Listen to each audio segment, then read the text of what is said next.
नमो श्रीयतिराजाय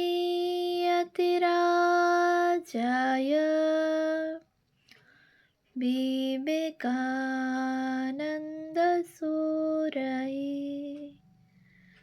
सच्चित्सुखस्वरूपाय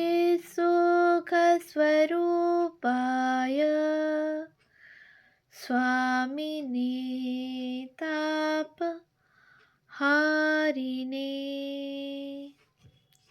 পূজনীয় স্বামী গম্ভীরানন্দজি মহারাজের রচনা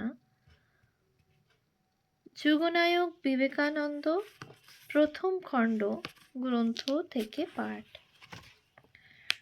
পৃষ্ঠা সংখ্যা ৮। পটভূমিকা।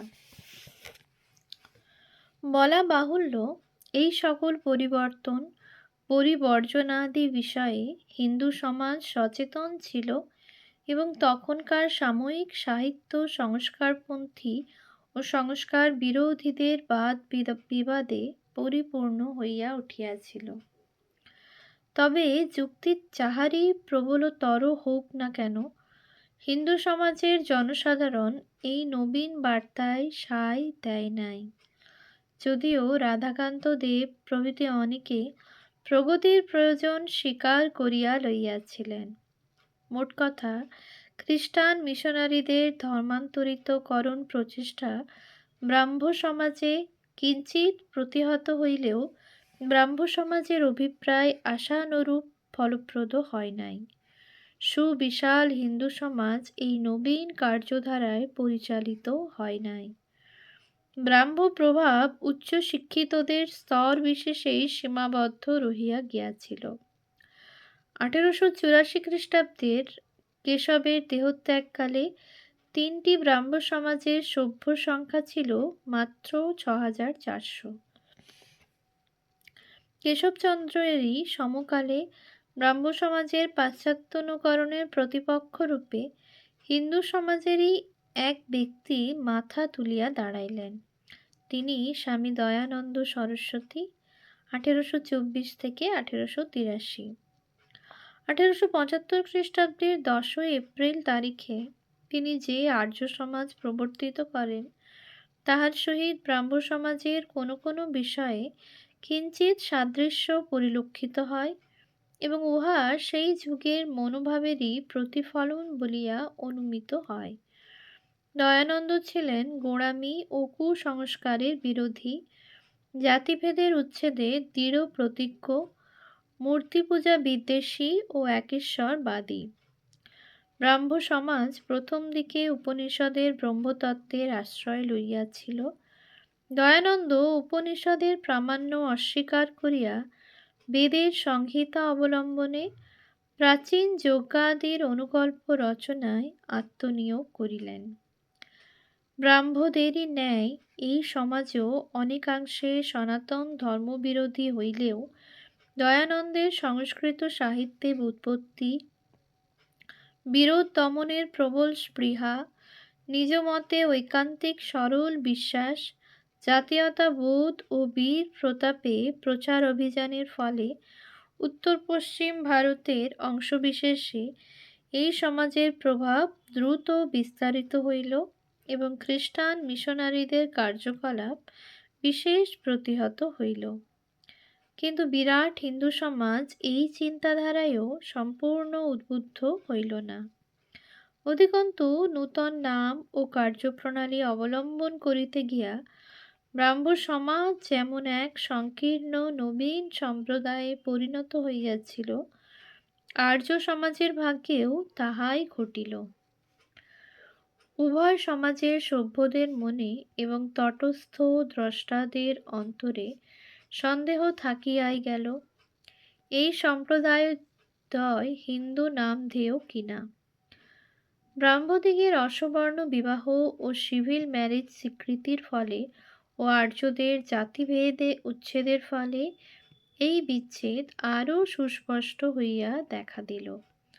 অতএব পাশ্চাত্যের আগমন সম্ভূত তদানীন্তন পরিস্থিতির সহিত হিন্দু হিসাবে সামূহিকভাবে বোঝাপড়ার সমস্যা ও তাহার সমাধান পূর্বেরই ন্যায় অমীমাংসিত এবং অনারব্ধ বা অসম্পূর্ণ থাকিয়া গেল।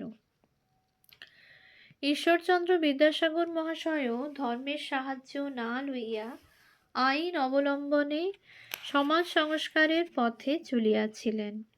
অবশ্য তিনি এই উদ্দেশ্যে স্মৃতিশাস্ত্রের সাহায্য লইয়াছিলেন, কিন্তু তাহার এই প্রচেষ্টার সহিত প্রত্যক্ষত ঈশ্বর বিশ্বাস, আত্মার স্বরূপ, প্রতিমা পূজা ইত্যাদি বিষয়ক প্রশ্নের সম্বন্ধ ছিল না।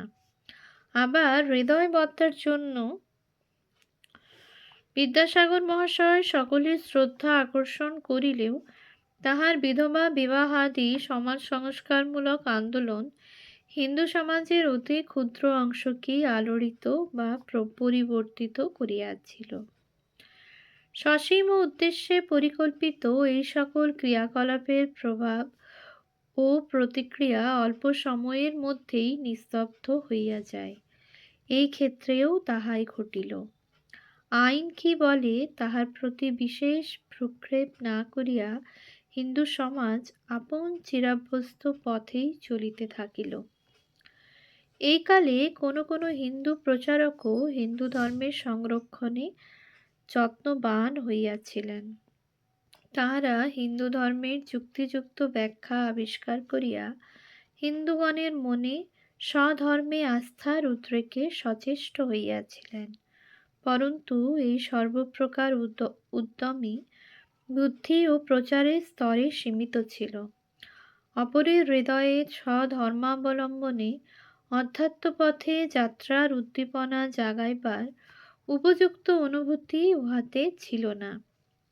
আবার এই সকল চিন্তার মধ্যে ভারতেতর দেশ স্থান পায় নাই বলিলেই চলে। এই সকল মত ও প্রচেষ্টার কোনটি বিশ্বের সকল ধর্মকে কেন, শুধু ভারতীয় ধর্মগুলিকেও উদার সামূহিক দৃষ্টিতে দেখিয়া সব কয়টিকে সমভাবে পূর্ণ স্বীকৃতি দিয়া বিশ্বময় যথার্থ সৌভ্রাতৃ স্থাপনে যত্নপর হয় নাই। এমন সময়ে হিন্দুর ভগবান হিন্দু সমাজের ও শাস্ত্রের মধ্য হইতে যথার্থ শক্তি লাভের, অগ্রগতির এবং সামগ্রিকভাবে হিন্দুর নবজাগরণের পন্থা নির্ধারণের সূত্র আবিষ্কার করিলেন। যে বৎসর পাশ্চাত্য ভাবের বাহন ইংরেজি ভাষাকে আইনের সাহায্যে ভারতে সুপ্রতিষ্ঠিত করা হইল, সেই 1836 খ্রিস্টাব্দেই শ্রীরামকৃষ্ণ ভারতে অবতীর্ণ হইলেন।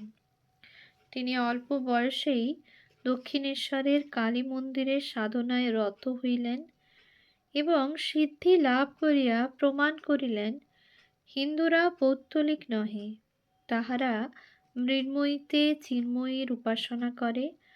ধর্ম কথার কথা নহে, প্রত্যুত অনুভূতির সামগ্রী, এবং সে অনুভূতি সামাজিক, আর্থিক, রাজনৈতিক, সাংস্কৃতিক প্রভৃতি সর্বপ্রকার মানবীয় ব্যবস্থা নিরপেক্ষ। ভগবান লাভই মানব জীবনের একমাত্র উদ্দেশ্য এবং সকল ধর্মমত তল্লাভের বিবিধ পথ মাত্র। সংসারে থাকিয়াও ধর্মলাভ সম্ভবপর, তথাপি ব্যক্তিবিশেষের পক্ষে সন্ন্যাস গ্রহণেরও প্রয়োজন আছে। সকল ধর্মেই ধার্মিক ব্যক্তি পাওয়া যায় এবং তাহাদের মধ্যে সদ্ভাব স্থাপন বাঞ্ছনীয়। মানুষকে পাপী বলা অন্যায়, কারণ আত্মা নিষ্পাপ ও এক। অতএব কাহাকেও ভৎসনা বা নিরুৎসাহ না করিয়া সকলকে ধর্মপথে উৎসাহিত করাই উচিত। সরলতা ও বুদ্ধি বিবেচনা সহকারে ভক্তিমার্গের অনুসরণ করা এবং নির্লিপ্তভাবে সংসারের কর্তব্য পালন করাই এই যুগোপযোগী সহজ ধর্মমার্গ।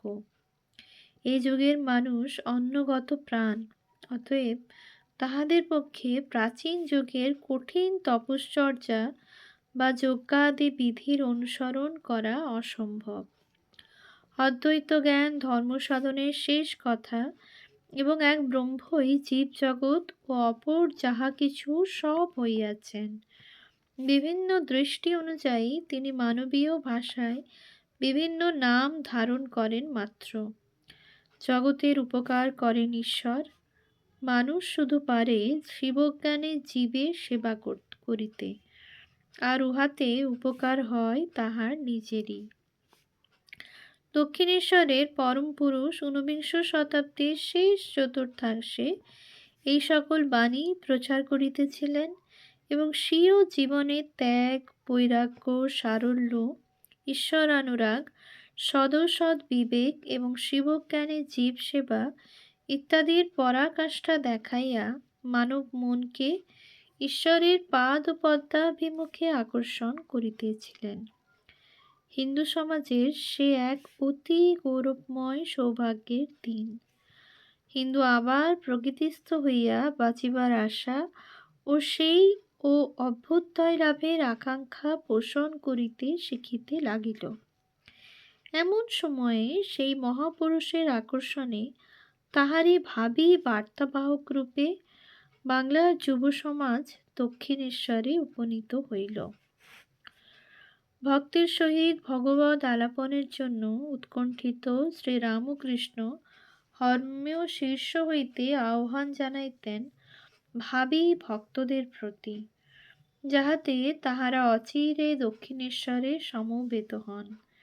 সে আহ্বানে নবযুগের প্রতিনিধিস্বরূপ ব্রাহ্ম ভক্তগণ প্রথমে দলবদ্ধভাবে দক্ষিণেশ্বরে উপস্থিত হন, কিন্তু তাহারা দক্ষিণেশ্বরের পরম পুরুষের পূর্ণ পরিচয় লইতে পারেন নাই। তাহাদের শিক্ষা দীক্ষা, সাম্প্রদায়িক বিধিনিষেধ ও প্রয়োজন আদি ইহার পরিপন্থী ছিল।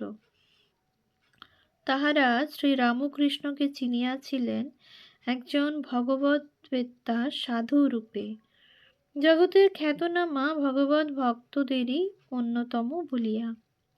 তথাপি একথা অবশ্য স্বীকার্য যে শ্রীরামকৃষ্ণের প্রভাবে অনেক ব্রাহ্মভক্তের জীবনে বিশেষ পরিবর্তন সাধিত হইয়াছিল। সমাজের অন্তর্দ্বন্দ্বের জন্য হোক আর যে কোনো কারণে হোক, নেতৃস্থানীয় অনেক ব্রাহ্মভক্ত সমাজ সংস্কার ও প্রচার মাত্র অবলম্বনে সন্তুষ্ট থাকিতে পারেন নাই। তাহাদের অনেকেরই, বিশেষত কেশবচন্দ্র, বিজয়কৃষ্ণ গোস্বামী প্রভৃতির মন অনুভূতিমূলক ধর্মের প্রতি আকৃষ্ট হইয়াছিল এবং এই কারণেই তাহারা শ্রীরামকৃষ্ণ চরিতে মুগ্ধ হইয়া দক্ষিণেশ্বরে যাতায়াত আরম্ভ করেন। এই রূপে শ্রীরামকৃষ্ণকে কেন্দ্র করিয়া নবজাগ্রত সনাতন ধর্ম নবীনপন্থী ব্রাহ্ম সমাজের উপর এক প্রগাঢ় প্রভাব বিস্তারে সক্ষম হইয়াছিল। ইহাই কিন্তু নবযুগের পক্ষে যথেষ্ট ছিল না। তাই অতঃপর আসিলেন শ্রীযুক্ত রামচন্দ্র দত্ত প্রভৃতি শ্রীরামকৃষ্ণের গৃহী ভক্তবৃন্দ।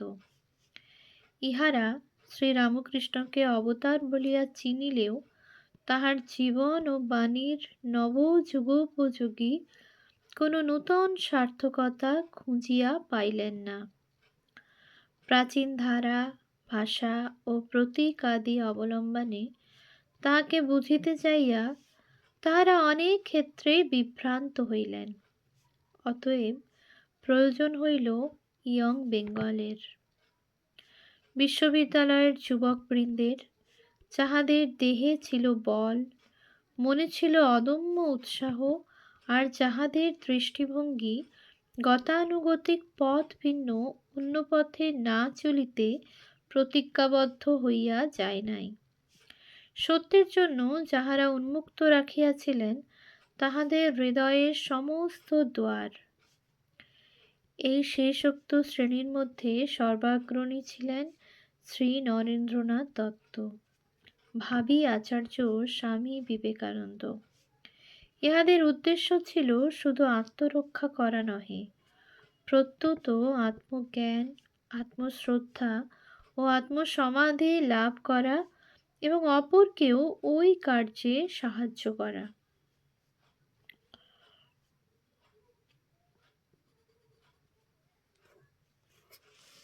ॐ शान्ति शान्ति शान्तिः। हरिः ॐ तत्सत्। श्रीरामकृष्णार्पणमस्तु।